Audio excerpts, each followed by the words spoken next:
यूहन्ना 15 याद है आपको? पिछले सप्ताह हमने यूहन्ना 15 से देखा था। कितने लोगों को याद है संदेश? यूहन्ना 15 अध्याय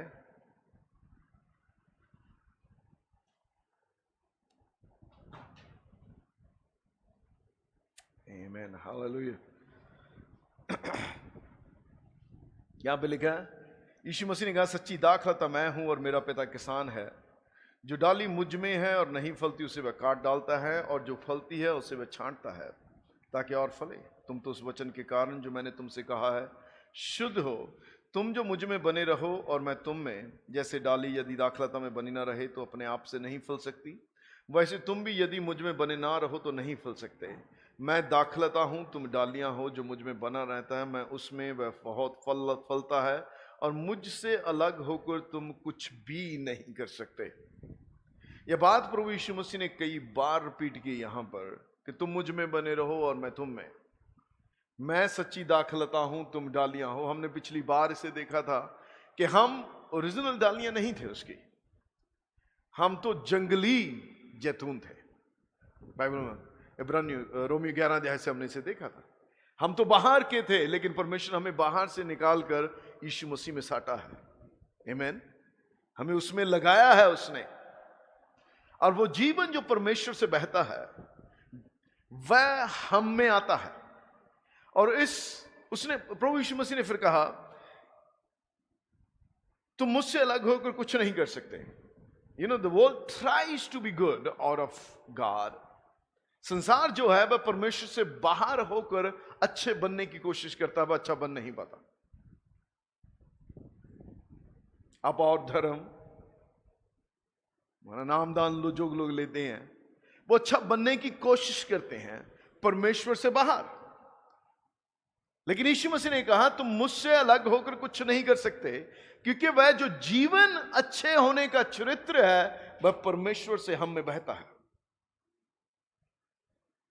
और वह जब हमसे बहता है तो हमें फल लगते हैं। मैंने उस दिन भी कहा था कि जो फल हैं वह तने को नहीं लगते, वह डाली को लगते हैं। अब ये सामने पेड़ खड़ा है, उसका जो मेन तना है उसमें कभी कोई फल नहीं लगता, लेकिन डाली में फल लगता है। और डालियां कौन है? हम। यीशु मसीह ने कहा, तुम डालियां हो, लेकिन वो जीवन जो उसमें से बहकर हम में आता है वह फल पैदा करता है, वह फ्रूट पैदा करता है। और फल लगना परमेश्वर की इच्छा है, और उसका मकसद यही है। आपको मालूम है बाइबल, अगर आपने बाइबल जानते हैं, परमेश्वर का स्वभाव आप जानते हैं, तो परमेश्वर फल की अपेक्षा करता है। अंजीर के पेड़ में यीशु मसीह गया, 11 अध्याय मरकुस में। उसे जब भूख लगी तो वो अंजीर के पेड़ के पास गया, क्योंकि वहां पे लिखा फल का समय नहीं था, क्योंकि पर अंजीर के पेड़ में पत्ते लगे थे। पर यह अंजीर के पेड़ की एक खासियत है कि जब उसमें पत्ते होते हैं तो फल भी होते हैं। जब उसमें पत्ते लगते हैं तो उसमें फल भी लगते हैं। और यीशु मसीह उसी हिसाब से उस पेड़ के पास गया कि इसमें अगर पत्ते हैं तो फल भी होंगे। लेकिन बहुत बार हमारे जीवनों में इसी प्रकार है, पत्ते तो हैं, फल नहीं है। और वह बिना फल वाले पेड़ को पसंद नहीं करता है। अगर आप इब्रानियों में जाएंगे तो वहां पे भी वह बात करता है, जो भूमि ज्योति बोई जाती है और फल नहीं उगाती उसे वह काट डालता है। फिर यीशु मसीह ने परमेश्वर के राज्य की उदाहरण दी कि परमेश्वर का राज्य इस प्रकार है, किसी ने एक वृक्ष लगाया और वह उसका मालिक उसके पास देखने आता और उसे पूछता कि इसमें फल नहीं लगे, क्यों नहीं लगे, इसे काट डाल। तो जो माली था वो बोलता था, एक साल और रहने दे इसे। It means he expect the fruits from us. वह हमसे फल की अपेक्षा करता है।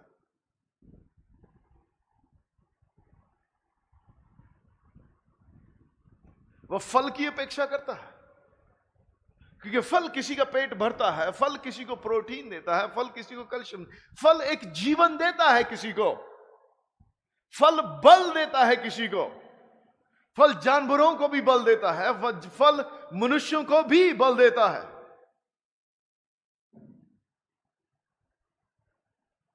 जानवर भी फल खाते हैं, वो भी इससे जीते हैं। और हम भी इससे जीते हैं। कोई भी फल, फल सिर्फ जो फ्रूट्स आप खाते हैं वही नहीं, फल क्या है? फल, गेहूं का दाना भी एक फल है, वो भी दाना लगता है। मकई का दाना भी एक फल है, वो भी लगता है। फल का मतलब सिर्फ फ्रूट्स नहीं है जिसे हम बाजार में देखते हैं, खरीदते हैं, जो मीठे हैं। फल का मतलब प्रोडक्शन,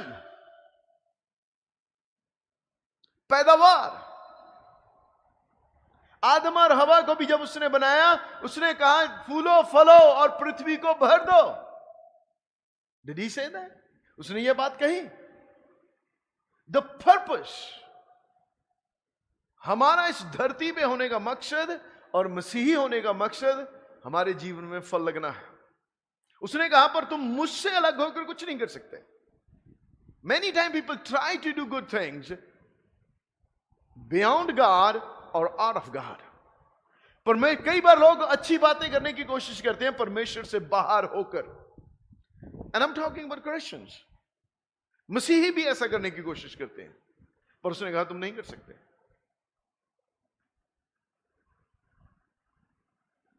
तुम नहीं कर सकते। उसने कहा तुम मुझसे अलग होकर कुछ नहीं कर सकते। अगर यीशु मसीह ने यह कहा है तो यह सत्य है। आप बाइबल में लिखा है कि आप सत्य के विरोध में कुछ नहीं कर सकते, लेकिन सत्य के लिए कर सकते हैं। जो यीशु मसीह ने कहा इसके विरोध में आप कुछ नहीं कर सकते। आप ट्राई कर सकते हैं, but you can not prove it, पर आप इसके लिए कर सकते हैं। आमेन, आमेन। अगर लिखा है यदि तुम कोई मुझ में बना ना रहे तो वह डाली के समान फेंक दिया जाता है और सूख जाता है। अब देखिए यहां पे उसने ये नहीं कहा कि मैं उसे पहले फेंक दूंगा। पहला शब्द आता है कि जो कोई मुझ में बना ना रहे। बहुत बार लोग कहते हैं कि परमेश्वर डाली को काट डालता है। परमेश्वर नहीं, यह हम पर निर्भर करता है।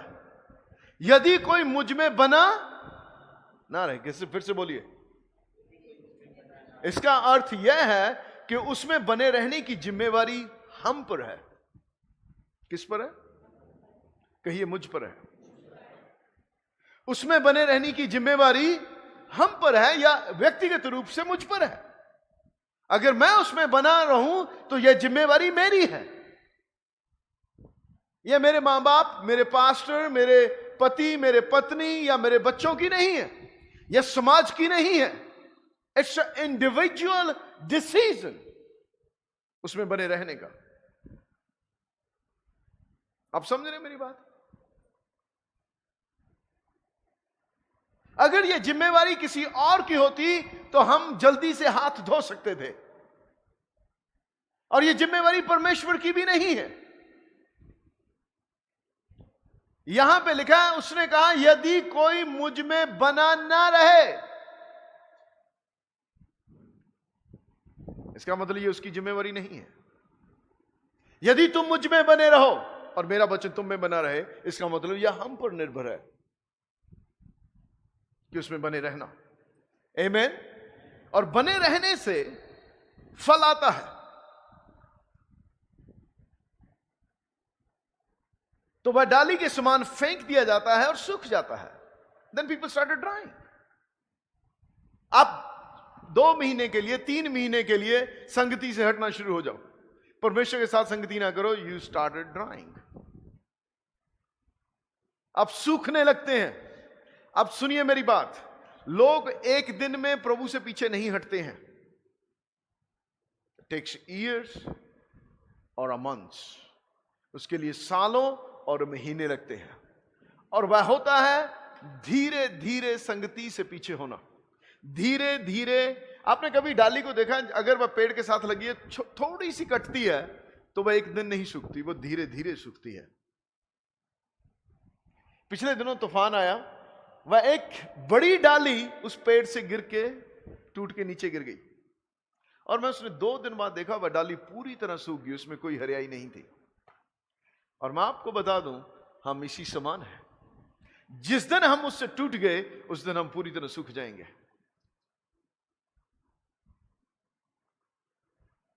उस दिन हम पूरी तरह सूख जाएंगे। और वह सूखने का टाइम एक दिन में नहीं होता है। आप धीरे धीरे टूटते हैं, एकदम नहीं टूटते। हवा ने पाप एक दिन में नहीं किया। ऐसा नहीं है कि आदम और हवा एक दिन परमेश्वर ने बनाए, दूसरे दिन शैतान उनके पास आया और वह तीसरे दिन फल खा के कहानी खत्म। ना, शैतान उसके पास कितनी बार उस विचार को लेकर आया होगा,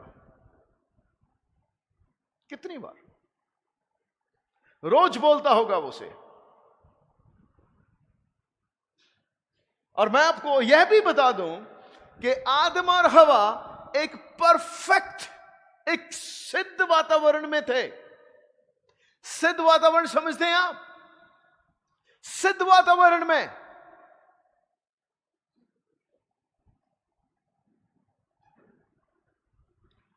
और परमेश्वर हर शाम फिजिकल रूप से उनके साथ संगति करता था। इसलिए बाइबल में लिखा है कि यदि कोई कहे कि मैं स्थिर हूं तो चौकस रहे कि कहीं गिर ना पड़े। We have to very careful. और कोई भी गिरावट एक दिन में नहीं आती है, इट टेक्स टाइम। जो डाली मुझ में नहीं रहती और लोग उन्हें बटोर कर आग में झोंक देते हैं और वे जल जाते हैं, इसका मतलब एक मसीही भी नरक में जा सकता है। ओ जी, मैंने तो बहुत पहले यीशु मसीह को ग्रहण कर लिया था, अब कोई फर्क नहीं पड़ता। ना, फर्क पड़ता है। उसने कहा जो डाली मुझ में बनी नहीं रहती वह काट डाली जाती है और वह सूख जाती है और लोग उसे उठाकर आग में झोंक देते हैं। और आप इसका मतलब समझते हैं। मैं नकारात्मक प्रचारक नहीं हूं, पर नरक एक वास्तविकता है। वह सच्चाई का एक नकारात्मक पहलू है और लोगों को नरक के प्रति सुचेत करना जरूरी है। डराना नहीं है, लेकिन सुचेत होना बहुत जरूरी है। जब आपका बच्चा किसी गलत दिशा की ओर बढ़ता है, या करंट की तारें जहां पे नंगी पड़ी हैं जब उसकी तरफ जाता है, या कुएं की तरफ बढ़ता है, तो आप ये तो नहीं चाहते कि वह तार को पकड़ के मर जाए। ये तो नहीं चाहते कि आप वह कुएं में गिर के मर जाए। आप उसे क्यों बोलते हैं कि उधर मत जाना? क्योंकि आप उसकी परवाह करते हैं, आपको उसकी चिंता है, आपको उससे प्रेम है। आप अपने बच्चे को जीवित देखना चाहते हैं, इसलिए आप उसे गलत दिशा में जाने से रोकते हैं।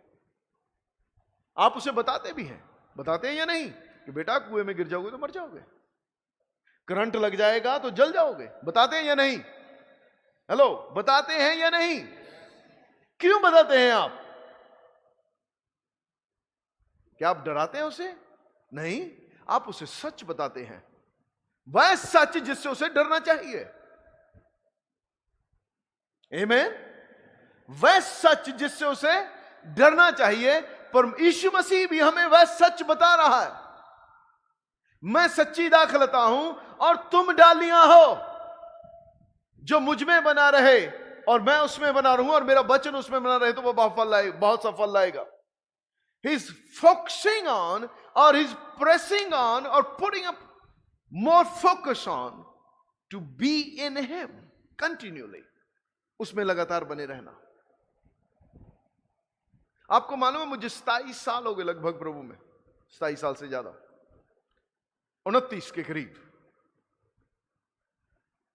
पर आज भी अगर मैं एक दिन या 2 दिन बाइबल नहीं पढ़ता या प्रार्थना, कोई किसी कारण बिजी हो गया, ऐसा मैं होने नहीं देता। अगर ना पढ़ूं तो मुझे बहुत अपने आप में ऐसा लगता है कि मैं परमेश्वर से कोसों दूर हूं।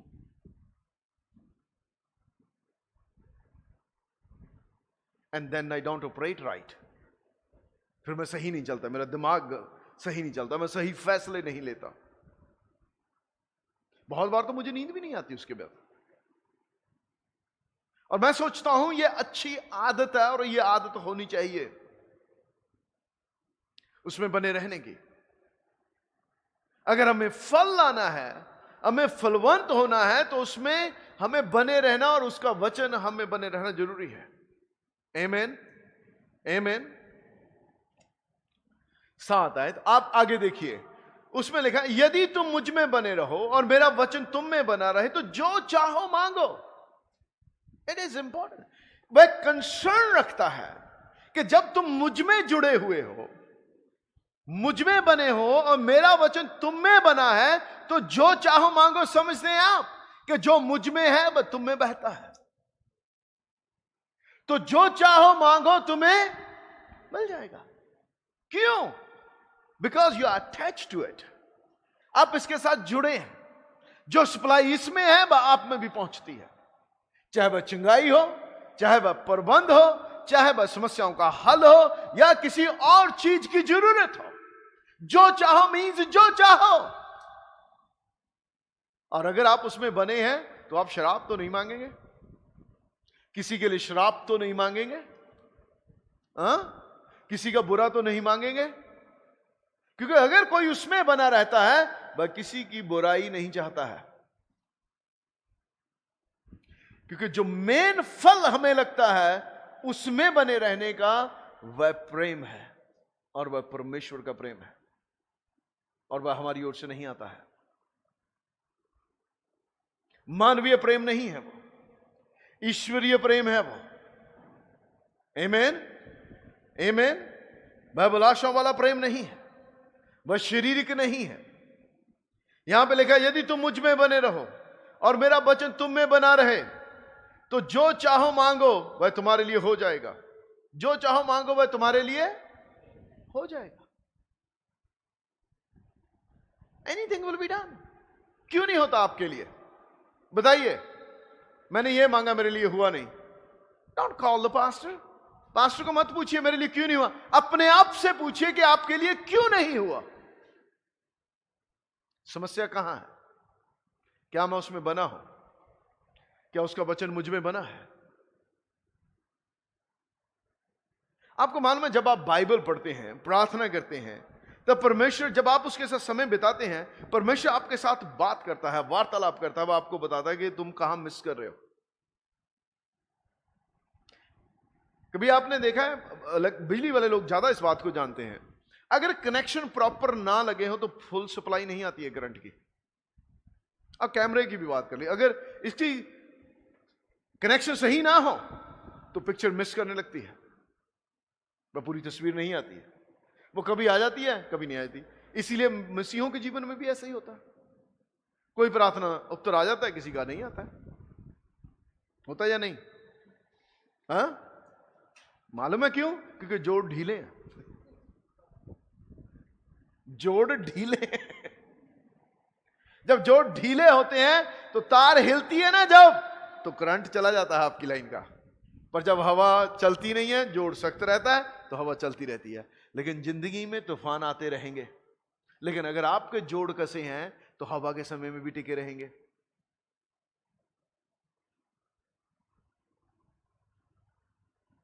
आमीन।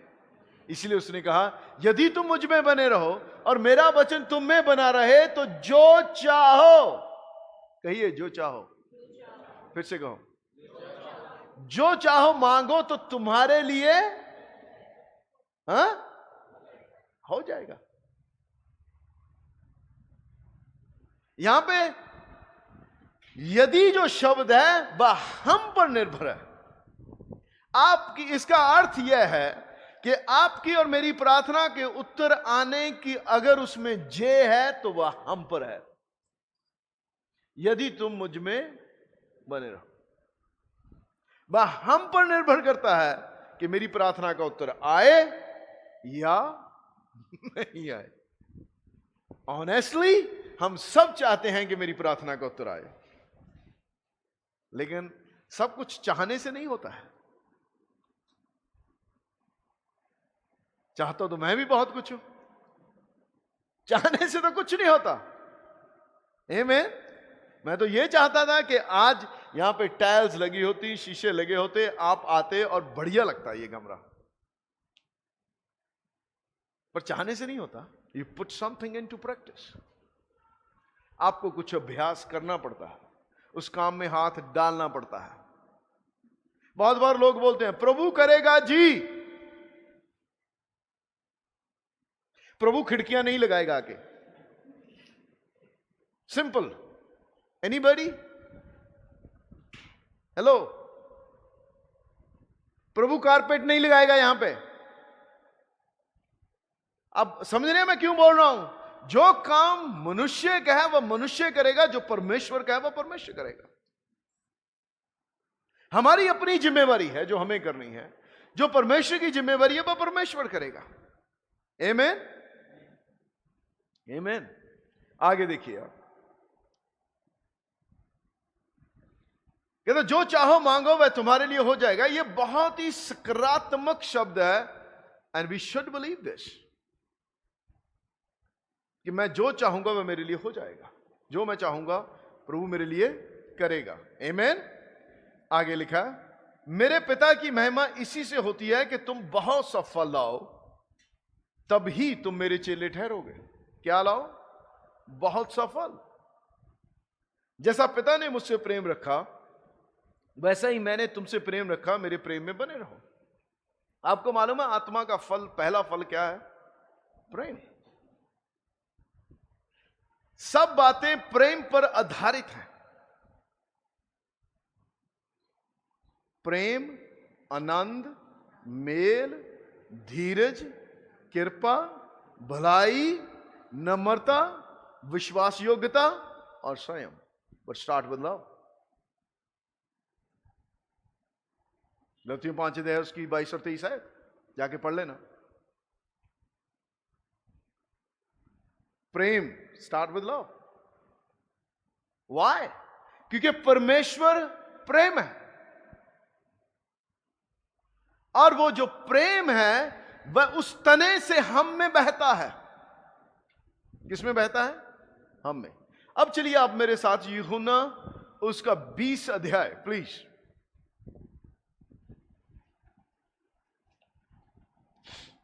आपको कुछ समझ आ रहा है? अच्छा लग रहा है? अच्छा नहीं लग रहा? आमीन, हालेलुया। ओके, 20 अध्याय उसकी 22 है, यूहन्ना 20 की 22। यहां पे पहली बार जब प्रभु यीशु मसीह मुर्दों में से जी उठने के बाद चेलों से मुलाकात हुई तो उन्होंने उन्हें यह कहकर उन पर फूंका, उनसे कहा पवित्र आत्मा लो। क्या लो? यह पवित्र आत्मा बपतिस्मा नहीं था, यह नया जन्म था।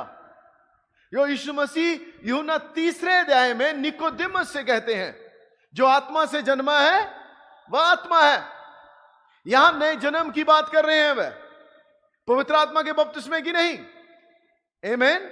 उसने कहा पवित्र आत्मा लो। 2 कुरिन्थियों 5:17 के अनुसार यहां पर वह चेले नई सृष्टि हो गए। क्या हो गए? They become a new man that day. New creation. Just he blowed on them. The moment, जिस पल आपने यीशु मसीह को ग्रहण किया, जिस पल आपने यीशु को अपना प्रभु माना, उसी पल आप नई सृष्टि बन गए। आप एक नया व्यक्ति हो गए। Brand new person, the man with God. ऐसा व्यक्ति जिसके अंदर आप परमेश्वर है, ऐसा व्यक्ति जिसके अंदर आप परमेश्वर का प्रेम है। आमीन, आमीन।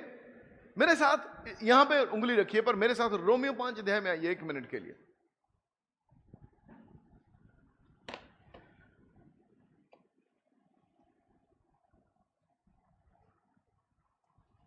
यीशु तेरा नाम ऊंचा है। 5 अध्याय उसकी 5 है। मैं एक बार हिंदी से पढ़ दूं, फिर मैं आपको एक अनुवाद पढ़ के सुनाना चाहता हूं। यहां लिखा 5 में, और आशा से लज्जा नहीं होती, क्योंकि पवित्र आत्मा जो हमें दिया गया उसके द्वारा परमेश्वर का प्रेम हमारे हृदय में डाला गया। यह मन शब्द है, मन में प्रेम नहीं है, हृदय में डाला गया है। आमीन। और यह प्रेम आपको मालूम है कब डाला गया? जिस दिन यीशु मसीह ने चेलों पर फूका, वह प्रेम उनमें डाल दिया गया। और जिस दिन आपने यीशु को ग्रहण किया, वह प्रेम हम में डाल दिया गया। लेकिन NLT बाइबल इस आयत को कैसे अनुवाद करता है, इसे सुनिए। यहां पे लिखा है, and this hope will not lead to disappointment, for we know how dearly God loves us, because he has given us the Holy Spirit He has given us the Holy Spirit to fill our hearts with His love. Hallelujah.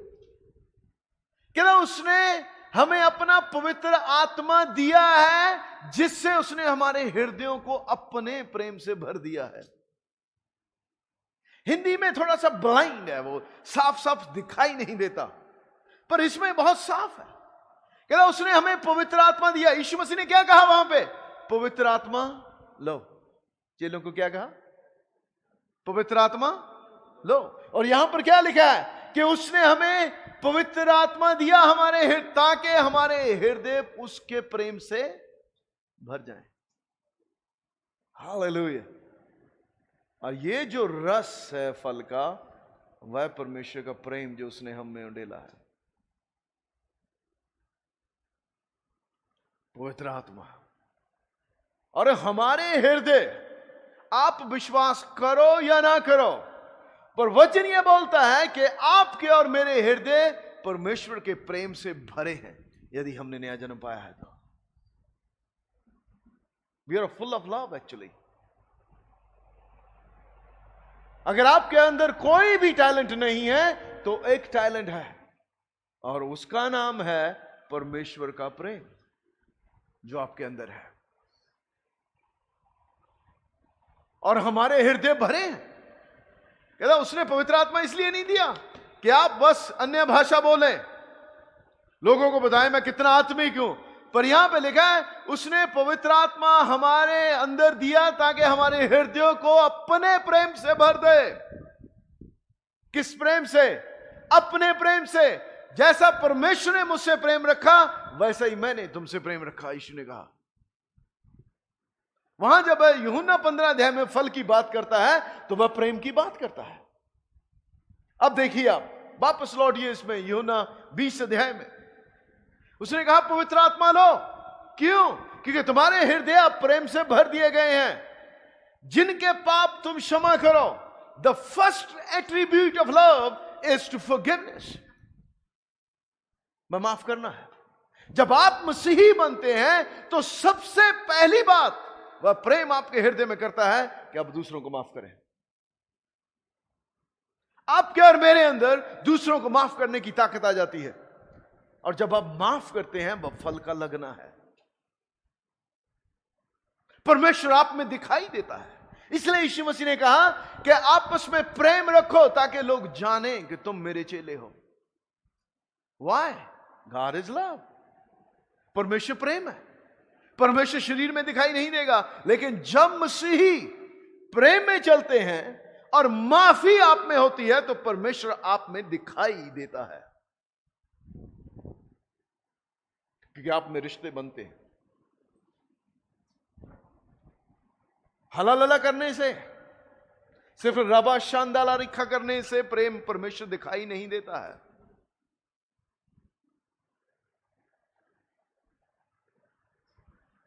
यदि मैं मनुष्यों की बोली बोलूं, स्वर्गदूतों की बोलियां बोलूं और प्रेम ना रखूं तो मैं ठनठनाता हुआ पीतल और झनझनाती हुई झांझ. तो सिर्फ ये आवाज है, और वैसी आवाज जो सिर्फ इरिटेट करती है,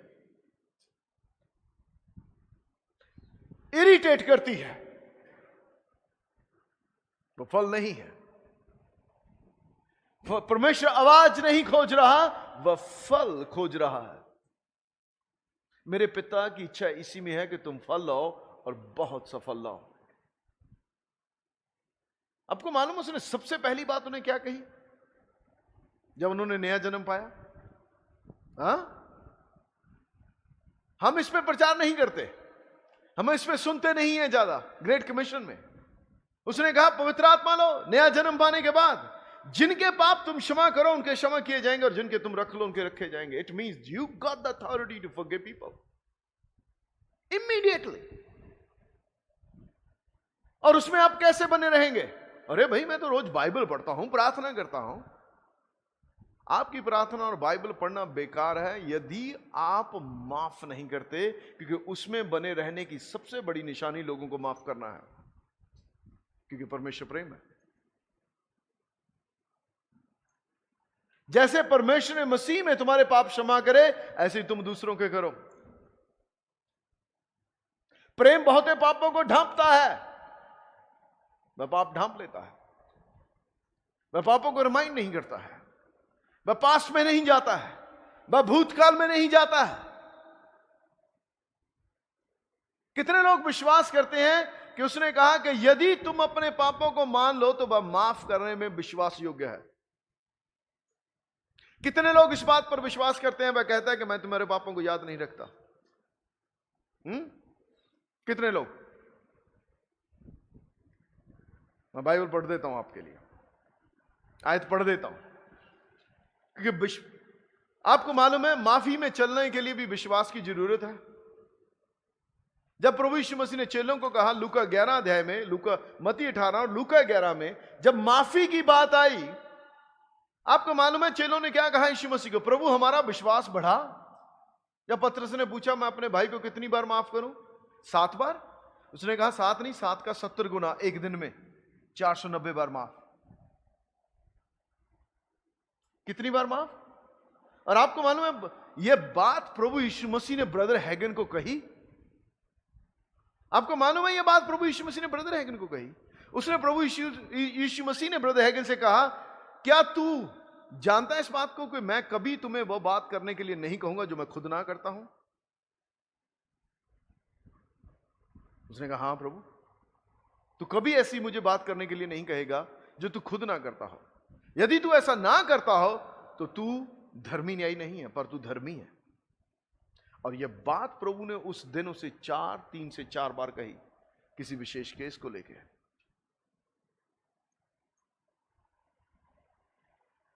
इट मीन्स ही फॉरगिव्स। अगर उसने पतरस को कहा 7 का 70 गुना, तो यीशु मसीह हमें 7 का 70 गुना माफ करता है, और हमसे भी वही अपेक्षा करता है। आपकी और मेरी माफी इस बात पर आधारित है कि हम दूसरों को कितना माफ करते हैं। Simple. If you don't, then you don't get forgiveness.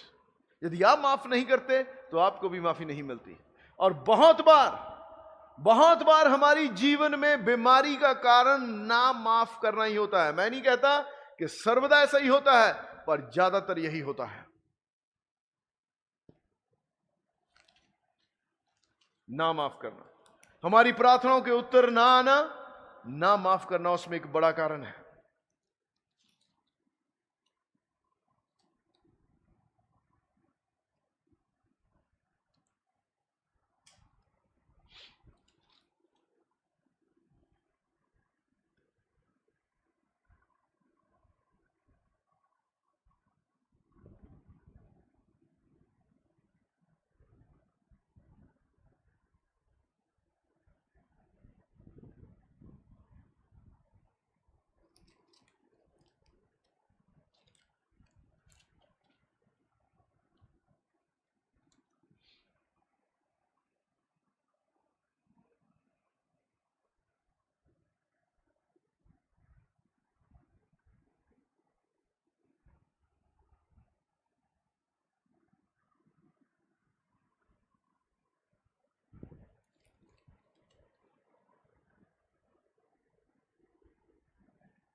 ये आयत ढूंढ लेने दीजिए। इब्रानियों में लिखा है,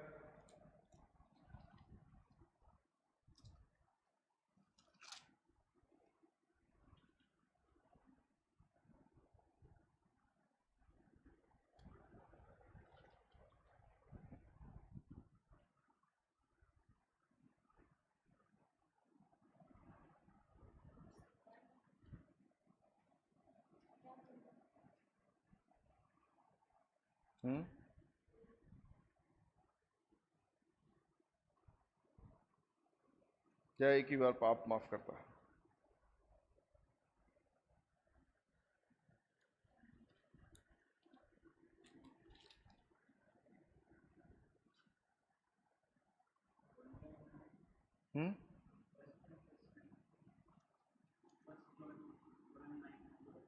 वो नहीं, इब्रानियों में है। मैं उनके पापों को फिर स्मरण ना करूंगा।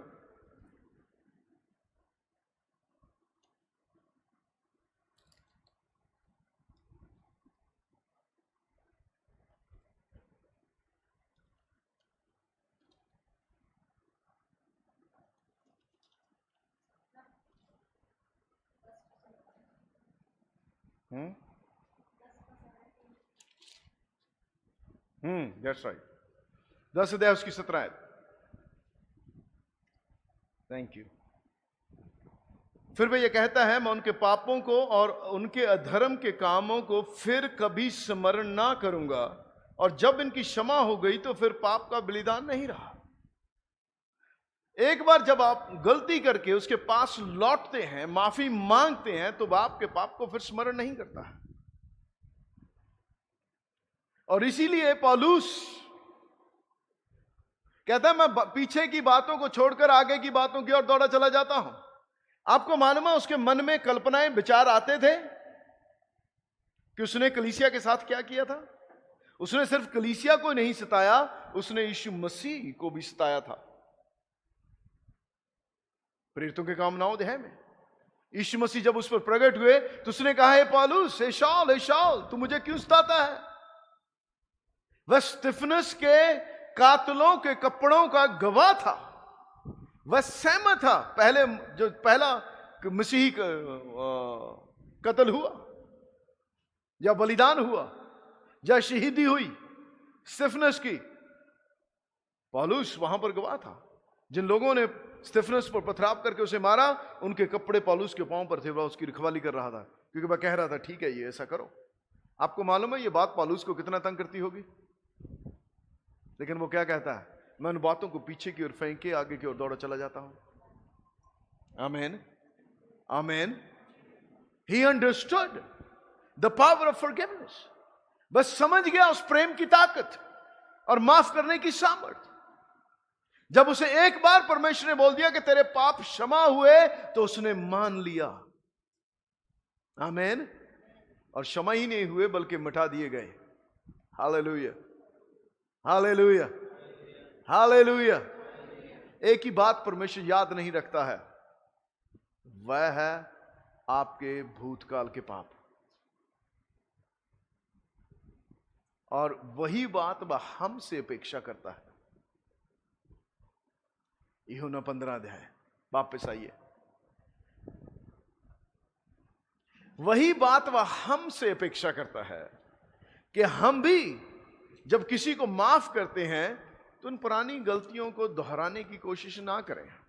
वह कल्पनाएं आपके दिमाग में और मेरे दिमाग में आती हैं, हम सबके दिमाग में आती हैं। और दूसरी बात, परमेश्वर हमें कभी माफ करने के लिए नहीं बोलता अगर हमें किसी को माफ करने की कभी जरूरत नहीं पड़ती, क्योंकि उसे मालूम है कि जरूरत पड़ेगी। और उसने ये भी मालूम है कि दिन में 490 बार भी पड़ सकती है जरूरत किसी को माफ करने की। हेलो कितने बार? 490 बार। परमेश्वर बहुतायत का परमेश्वर है और हमें भी, हमसे भी बहुतायत की अपेक्षा करता है। वह माफ करने में क्या है? हाँ? हाँ? बोलिए बोलिए। वह माफ करने में धनी है। बाइबल में लिखा, वह क्षमा करने में धनी है। आप हैं, हम हैं, लेकिन हम जो टैलेंट, जो परमेश्वर का प्रेम हमारे अंदर है, उसको हम एक कपड़े में लपेट के अपने अंदर ही रखते हैं और हम फल नहीं लाते, हम उसे बढ़ाते नहीं हैं। आपको मालूम है, जितना प्रेम में आप चलते हैं उतना ही आपका प्रेम बढ़ता है। प्रेम में चलने का अर्थ है परमेश्वर में चलना है, और परमेश्वर में चलने का अर्थ है कि आपकी सब जरूरतें पूरी होना है। आमीन। सब जरूरतें, because you walking in God. Perfect health, पूर्ण चंगाई। आमीन, आमीन। देखिए 15 अध्याय में, जैसा पिता ने मुझसे प्रेम रखा है वैसा ही मैंने तुमसे प्रेम रखा। ना है मेरे प्रेम में बने रहो। किस प्रेम में? अब यह प्रेम शारीरिक नहीं है, मानवीय नहीं है। मानवीय प्रेम तो आज प्रेम है, कल पूरी तरह दुश्मनी हो सकती है। रात कोई 1 घंटे बाद दैट प्रेम, वह प्रेम जो है वह पूरी तरह 1 घंटे में नफरत में बदल सकता है। और मैंने लोगों का प्रेम बदलता देखा है नफरत में, भाई भाई के बीच में, रिश्तेदारों में, मां बाप और बच्चों में। लेकिन यह प्रेम मानवीय नहीं है। इसीलिए उसने ये नहीं कहा कि एक दूसरे से प्रेम रखो, उसने कहा जैसा प्रेम मैंने तुमसे रखा वैसा प्रेम तुम आपस में रखो। और उसने हमें सिर्फ जबरदस्ती नहीं है, लेकिन हमारे पहले हमारे हृदयों को अपने प्रेम से भर दिया है पवित्र आत्मा के द्वारा। तब उसने जाकर कहा कि माफ करो। पहले नहीं कहा, बाद में कहा। आमीन। आपको उसने कुछ ऐसा नहीं कहा जो आप नहीं कर सकते, हमको उसने कुछ ऐसा करने के लिए कहा जो हम कर सकते हैं, जिसके लिए उसने हमें योग्य बना दिया है। आमीन। आपको मालूम है, लोग अपनी बहुत योग्यताओं पे घमंड करते हैं, लोग अपनी एजुकेशन पे घमंड करते हैं, अपने टैलेंट पे घमंड करते हैं, अपने बोलने पे घमंड करते हैं, अपने चलने पे घमंड करते हैं। कोई लोग अपनी बॉडी बिल्डिंग पे घमंड करते हैं, सामने शीशे के खड़े होकर अपने डॉले ही देखते रहते हैं। वो लोग जब भी देखो ऐसा सही करते रहते हैं, अपने चेहरे को देखते रहते हैं। हाँ? कुछ लोग अपनी क्रिकेट की गेम पे घमंड करते हैं। People have a proud of everything, हर बात पे। किसी को अपने बच्चों पे बहुत घमंड है, मेरे बच्चे ने ये स्टडी किया, इतनी तनख्वाह लेता है।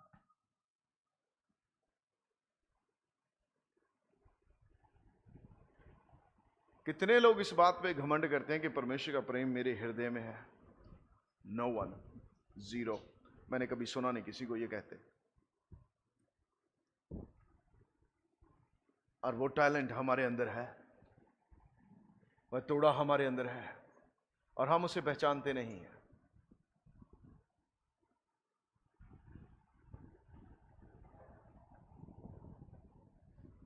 आमीन।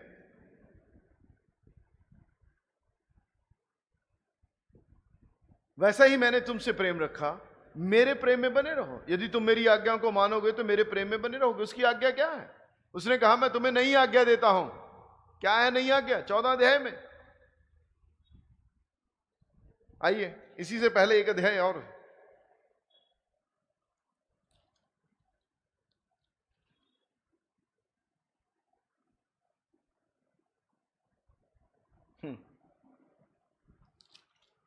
पावरफुल।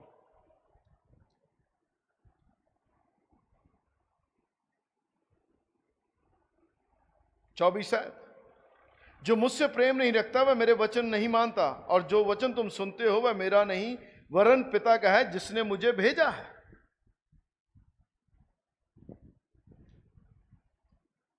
21 है, जिसके पास मेरी आज्ञा है वह उन्हें मानता है और वही मुझसे प्रेम रखता है,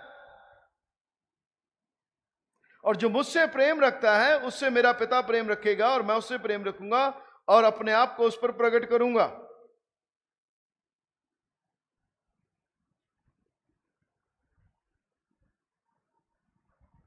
तेरह अध्याय 31 है, जब वह बाहर चला गया तो यीशु ने कहा अब मनुष्य के पुत्र की महिमा हुई है और परमेश्वर की महिमा इसमें हुई।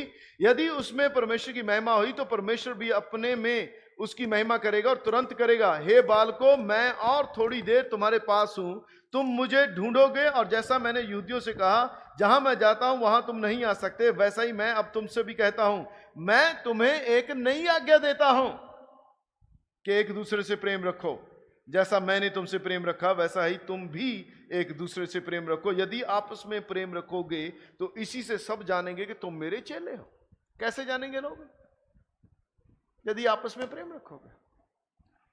प्रेम परमेश्वर को दर्शाता है। पहला यूना 4 अध्याय उसकी 8 आयत में लिखा है परमेश्वर प्रेम है। आप में और मुझ में जो परमेश्वर का प्रेम है वह परमेश्वर को दर्शाता है। लोग अपने आप उसे देखेंगे। और मैं आपको यह भी बता दूं कि यह प्रेम हर एक नफरत से बड़ा है, हर एक नफरत से। यह फेल नहीं होता है। लिखा सब बातें असफल हो जाएंगी, जाती रहेंगी, टल जाएंगी, लेकिन परमेश्वर का प्रेम नहीं टलेगा। पहला ग्रंथी 13 अध्याय, प्रेम नहीं टलेगा।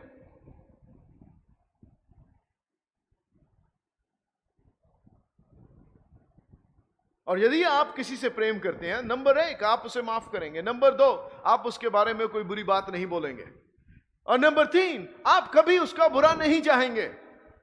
You will never think bad about that person. You will have no ill will against that person. You will be thinking good about him. Even he is your enemy, you will love your enemy because you are not his enemy. Amen. हालांकि वह आपका दुश्मन ही क्यों ना हो, पर आप उसके विरुद्ध कुछ नहीं करेंगे क्योंकि आप उसके दुश्मन नहीं हैं। अगर वह आपका दुश्मन है तो वह परमेश्वर उस बात का हिसाब किताब करेगा, लेकिन अगर आप उसके दुश्मन बन गए तो परमेश्वर आपका हिसाब किताब करेगा। आमीन, आमीन। इसीलिए माफी सबसे पहली बात है। 15 को कंप्लीट कर लेते हैं।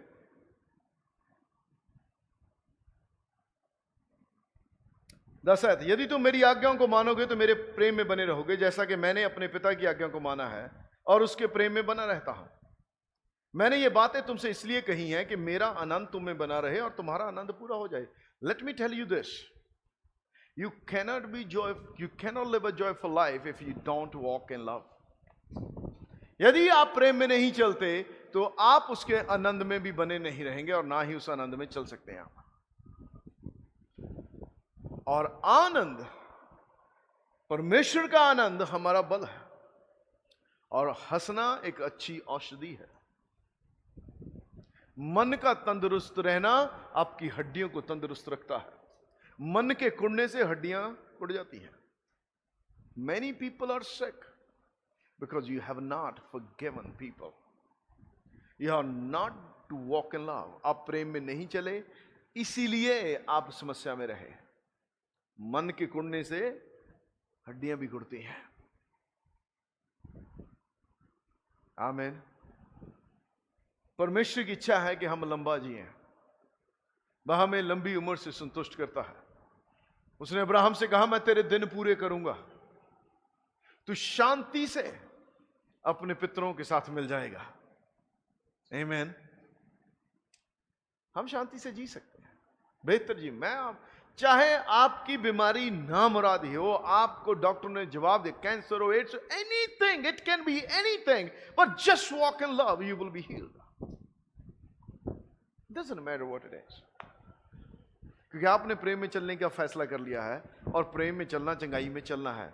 बिना प्रेम विश्वास कार्य नहीं करता है। गलतियों उसका 5 अध्याय उसकी 6 आयत। विश्वास प्रेम के द्वारा प्रभाव डालता है। इसीलिए मरकुस 11 में जब प्रभु यीशु मसीह विश्वास का एक बड़ा पाठ सिखाते हैं, पर आपको मालूम है 25 और 26 आयत में क्या कहता है वो? जब कभी तुम प्रार्थना करने खड़े हो और यदि तुम्हारे मन में किसी के प्रति कुछ हो, तो सबसे पहले क्या करो? क्षमा करो। तुम क्षमा करोगे तो तुम्हारी प्रार्थना काम करेगी, तुम्हारा विश्वास काम करेगा। नहीं तो आप कितना भी अंगीकार करो, कुछ भी बोलो, कुछ काम नहीं करेगा। आमीन, आमीन। पिता, हम यीशु के नाम से धन्यवाद करते हैं तेरे वचन के लिए, तेरे पवित्र आत्मा के लिए। मैं प्रार्थना करता हूं तेरे लोगों के लिए प्रभु जी, यदि इनके हृदय में किसी के प्रति कोई अक्षमा है, ना माफ करना है, किसी के प्रति प्रेम में नहीं चलते, तो इन पर अनुग्रह करके बस बात को देख सकें और उसमें चल सकें और प्रेम में चल सकें प्रभु जी। मैं आपको ये 5 मिनट देता हूं। आप सोचिए, अगर आपके हृदय में किसी के प्रति है, take a chance to forgive that person. उस व्यक्ति को माफ कीजिए। आप उसे कहिए, प्रभु मैं माफ करता हूं, मैं आज के बाद प्रेम में चलूंगा।